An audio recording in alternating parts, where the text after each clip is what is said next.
Suriyaning tili ham arab tilimi? Ha, arab tili. Lekin arab tili deganda faqat bitta til tushunilmaydi. Bizda xuddi turkiy tillarga o'xshab, misol uchun biz ham asli turkiylarmizda. Lekin turkiylarga kimlar keladi? Turkiya keladi, Ozarbayjon keladi, Turkmaniston, Qozog'iston, Qirg'iziston, O'zbekiston, Uyg'urlar, ya'ni turkiylar ko'p. Lekin hammamizda o'zimizni nimamiz bor, lahjamiz bor. Ya'ni o'zimizni tushunadigan tilimiz bor. Misol uchun Turkmanistonga borgan o'zbek ba'zi bir so'zlarni tushunib qolishligi mumkin.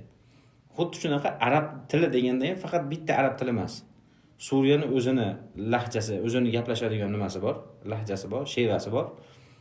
Iroqda o'zini shevasi bor, Misrda o'zini shevasi bor, Yamanda, Saudiya Arabistonni, hamma arab o'lkalarining o'zini shevasi bor. Hattoki suriyaliklar Iroqqa borib gaplashib qoladigan bo'lsa, agar fusxada gapirishmasa, ya'ni Qur'on tilida gapirishmaydigan bo'lsa, bir-birini tushunishlar juda qiyin bo'ladi. Hattoki aytib o'tgan efirda ham bitta Iroqdan birodar bilan o'tirib gaplashib qoldim. Men qiziqdim ular tiliga. Birodar, sen o'zingni shevangda bir gapirib ko'rchi, tushunamanmikin dedi. O'zini shevasida gapirdim, men tushunmadim men. Lekin suriyaliklar o'zini shevasida gapirsa ham, ya'ni Suriyada ko'p yashaganligim uchun gapirsa ham imkon qadar ko'proqni tushunaman-da. Tez gapirsa ham yoki sekin gaplashib o'tirsa ko'pini tushunaman.